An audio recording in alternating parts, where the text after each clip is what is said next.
everybody. Welcome back to the Freedom Men's Podcast. I'm Sterling, and this is Kyle. We're some of the pastors at Freedom Church, and we are thrilled to be here today for this episode of the Freedom Men's Podcast. And today's topic is about feeling God's presence and understanding His presence in kind of our everyday lives. Pastor Kyle, what are some of your thoughts as we get into this on this topic? Yeah, I think it's clear if we're going to feel God's presence in daily life, we've got to stop, we've got to pause, and we've got to put mind towards that. Yeah. I think we get so busy, Sterling. Yeah. I think our lives are so full of schedule and noise and practices and job interviews and appointments and all that kind of stuff, right? Yeah. That we are constantly in a noise, in a fog, and not aware of really what's going on around us and what God's wanting to say to us. And when we can stop and pause and look for God speaking, we'll see God speaking. God wants to speak to us anywhere and everywhere we're at. So just to kind of get things started then, Pastor Kyle, why don't you let us know a few good things that are going on in your life right now and maybe how they reveal God. How they reveal God. I mean, I used this a couple of Sunday mornings talking about my daughter, and then it was funny, I used that story, and then just a couple of weeks later, something happened to me. So one Saturday night, my daughter, her car wouldn't start, went out there, figured out it was the alternator. Well, my daughter had been traveling all over the Metroplex, and this alternator could have went out. You know, alternators, they can go out anywhere and everywhere as you're driving down the highway. They can go out when you're in the most crazy spots or situations. Right. And my daughter, who's 17 years old, her alternator went out in our driveway. Unreal. And you just stop and think, you're like, dude, God's all around that. Yeah. How that He protected her, protected us, you know, tow trucks, all that good stuff. And then just a couple weeks later, my battery went out in my car, my normal battery that starts your car. And guess where it went out? In your driveway. In my driveway. It went out in my driveway. And you just stop and think, man, you think God didn't care? God's not around us? He watches over us, and He's in the details. One more thing, because I just gave two stories about cars and batteries, which seems to be so unspiritual, but that is spiritual. But also just a couple of things to answer that question. How are things going in my life and how they reveal God's presence? Listen, I've been doing a lot of funerals lately and been in a lot of funerals. And I really felt this past week I did a funeral for a young man, 25 years old. Man, I didn't really know what to say. Yeah. But as I got up to share, I can honestly say I felt the power of God. I felt God speaking through me. And when you feel that, you think, man, my words really don't mean much. Yeah. But when God kind of puts that force behind you, they go so deep in people's lives. And even some of the little smallest things we say that seem so insignificant can drive down deep in someone's life. Yeah. And I say this, I may be saying one word, but God is releasing another into the exact spot where that person's at. Man. Details, His power, His strength. Yeah, not just in the Oscar-worthy type miracles, but in those small details like you were saying. Yeah. And there's kind of the balance, which is why I liked the stories of the car, you know, the car issues, but also just the small things that would be easier to miss. Because we kind of have a different scope of what we consider to be miracles. Yep. So why do you think that we focus on getting these miracle results, the big stories, instead of, or why do you think some people may look and focus on miracles rather than kind of the relationship and knowing the Father? Why is there an easy tendency to do that? Yeah, because we want God's presence, but we don't want to be present. So if His presence is there, then our presence is necessary. He needs me in the equation to make these happen. Yeah. To answer the question, I think we miss it. I think we go for miracles. I think we go for the big stuff of God, the stage moments. You said the Oscar-worthy moments. Yeah, right. Simply because we're a performance-driven society. Come on.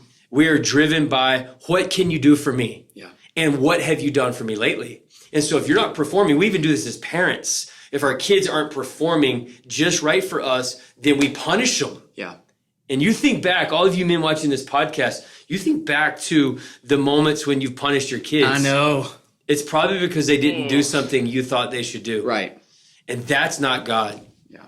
God is grace, He's mercy, He's love-based, not on our performance, but upon our relationship. And why is it so easy to be performance-based instead of relationship-based? Because relationships are hard work. They are.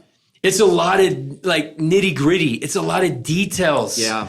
And it's way easier to reward someone and love someone based on performance than it is a daily grind relationship. Yeah, it's like there's no cheat codes for building a great relationship with somebody. There's no, clear-cut, easy answer. And it's that same way with the relationship with God. So why do you think we miss God's presence in our daily lives? Why do we take it for granted in a lot of different ways? Well, I think we don't always see the big picture.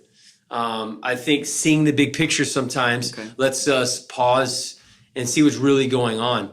It was like in the moment, you're going back to the alternator with my daughter. In the moment, I was ticked.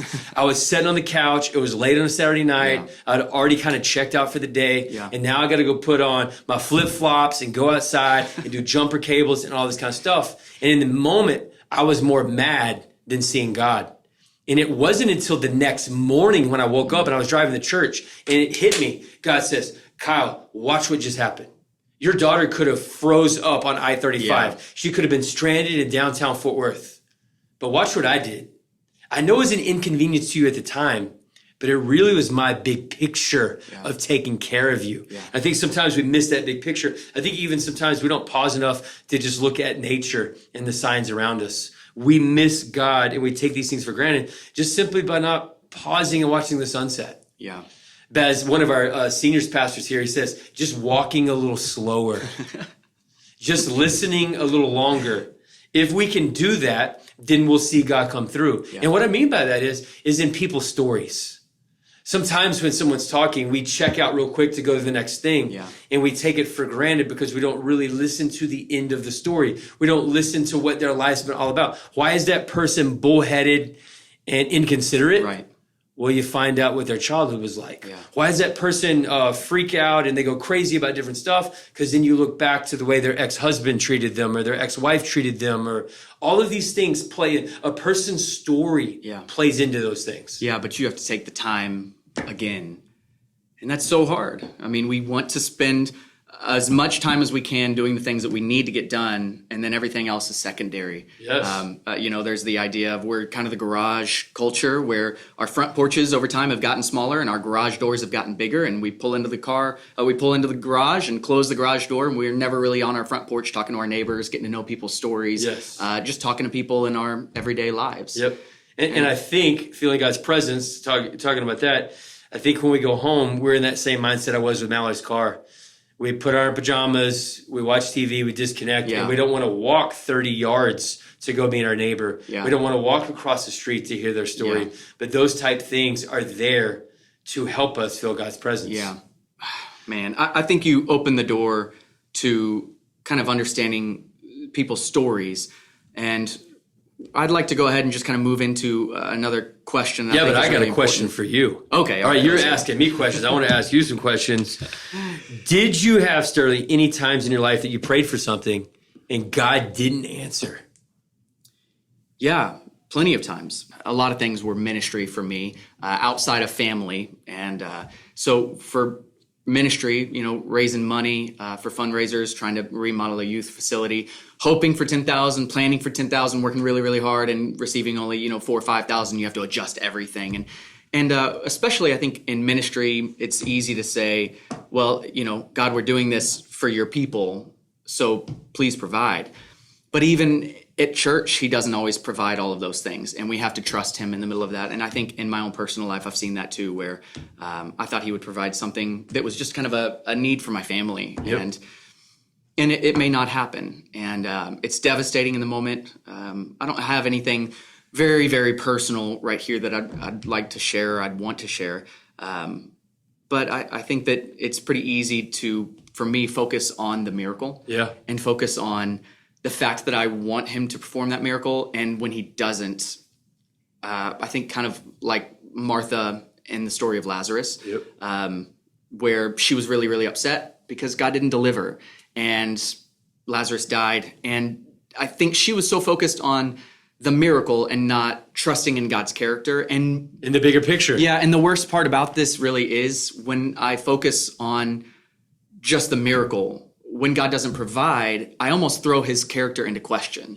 Are you as good as you say you are? And I know I've heard that 1,000 times in church when a really important prayer, like a healing or a job opening kind of coming through, someone wanting to get a job, if that isn't taken care of, well, is God really that good? Is God going to change this about myself? I've heard this a lot from teenagers that I've worked with on sexual identity, even praying for years and years to not be gay, that they didn't want to be gay anymore, that they, from 12 or 13 years old, we've prayed that they wouldn't be. And they wonder, does God really want me not to be, or is God still good if I'm going to have to deal with this for the rest of my life? And I think that applies to a lot of other areas. I know that's a big hot topic that I just opened, but the reality is I know the miracle would be really nice, but if it doesn't happen, we throw God's character into question.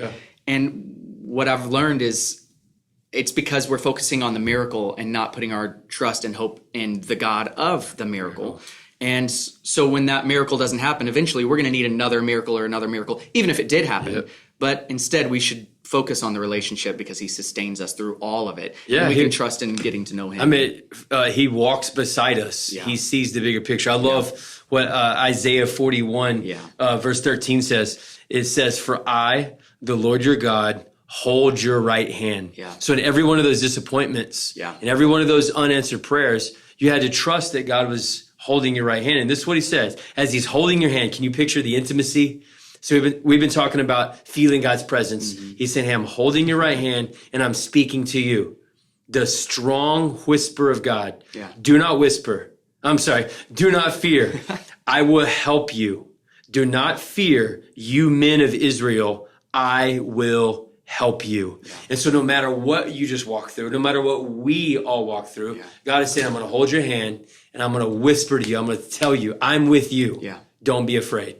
That's powerful. It is. And that's where we pick up and we go from here. Okay, speaking of holding hands, we had a question that I want to throw out here. I think this is, it was a weird question, granted, I know that. So disclaimer on that. But we both thought it was unique enough to ask. So I want to go ahead and ask that one. If you were God, how would you want your children to connect with you? Like you're asking me? Yeah, I'm asking. God. If you were God, how would you want your children to connect with you? Yeah, for me, it's real easy. I think we want people to connect with us based on our love languages, right? And you're going to have to help me here. There's like acts of service, physical touch, quality time. Gifts. And then words of affirmation. Words of affirmation. So for me, my two big love languages are quality time and acts of service.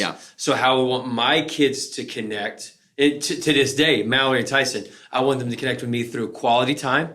And that quality time means strong conversation. That means really good words. And then also second, acts of service. So it almost goes back to the performance thing, right?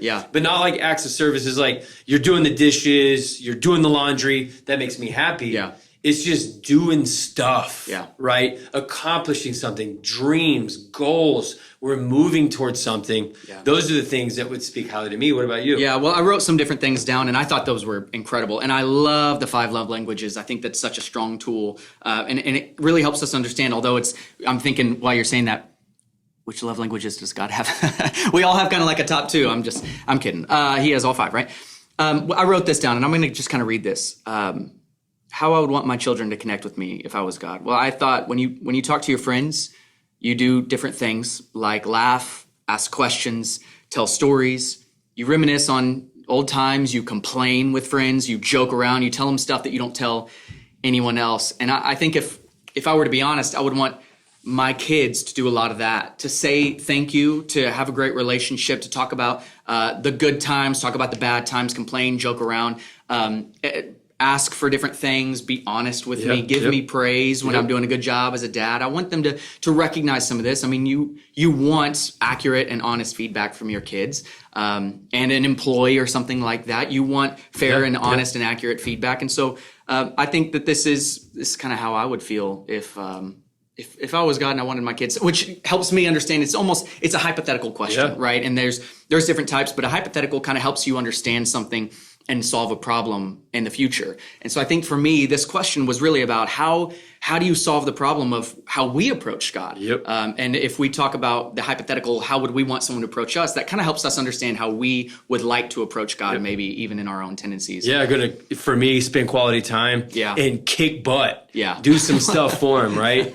Go do some big things for God. Hey, we're going to finish this thing. Luke, this last question. All right, who's someone you know who consistently takes the time to get to know others. So this is an easy answer. It's you.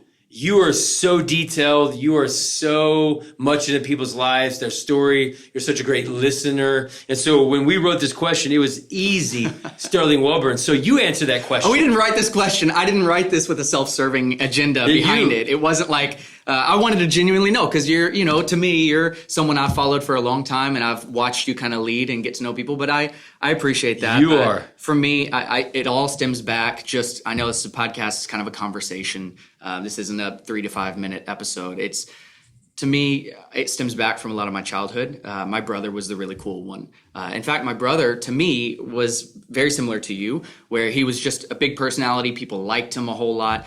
And for me, I was kind of the shy, the quiet guy, which I really am an introvert, as crazy as some people may think if they see me on Sunday mornings or Wednesday nights. But I had to learn how to interact with people. Yeah. It doesn't come naturally to me.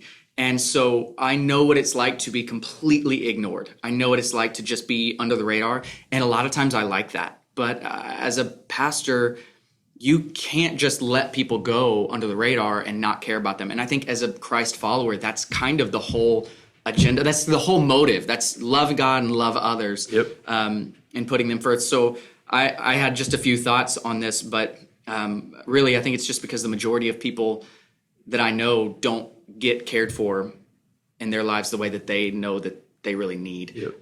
And you don't share a whole lot with your life with other people unless people are asking new questions, because I think most of us know no one really cares that much about our lives. Yeah. They care about themselves. They're thinking about themselves.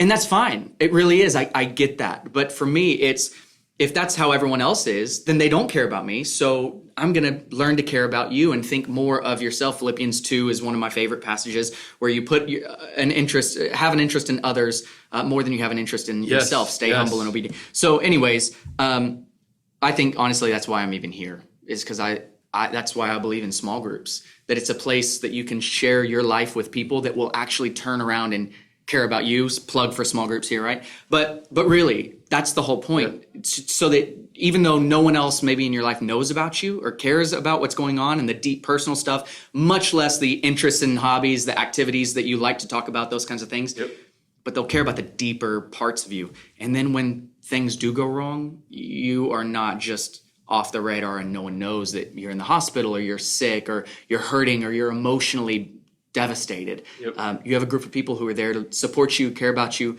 And so I think it's important to take the time to get to know others. And I don't get to do that as much as I want to do with everybody, but we say sometimes around here, you do for one what you wish you could do for all. And Sterling, you've been great at it. You ask questions like no one else, and you know how to remember things. You're good at taking notes to remember about certain people's kids or their medical situation and things like that. You make people feel that. So when you connect with people, you feel that presence of God, right? Yeah. You feel God in the middle of those conversations, in the middle of those moments. Yes, and you know that with people around you and God around you, you can't fail. Yeah. And so I thought it would be kind of cool to end our podcast today with Romans chapter 8, verses 38, 39. It says this: "For I am persuaded that neither death nor life, nor angels nor rulers, nor things present, nor things to come, nor powers, nor height, nor depth, nor any other created thing will have the power to separate us from what? From the love of God that is in Christ Jesus our Lord." And I think that really sums up the conversation today. We're going to walk with him. We're going to be present. His presence is going to be among us through every detail of our life. We have just some resources for this. If you check the email that you got with this, or if you didn't receive an email, then go online and subscribe through our website. We'd love to have you be a part. We've got some great resources, and we can't wait until the next podcast as well. And keep updated on the website as well for all of our upcoming men's events and all the great things that we're doing with the Freedom Men here, a great group of guys. And we love every one of them. We're so grateful for them. So thank you so much for being a part today, and we can't wait to see you next time.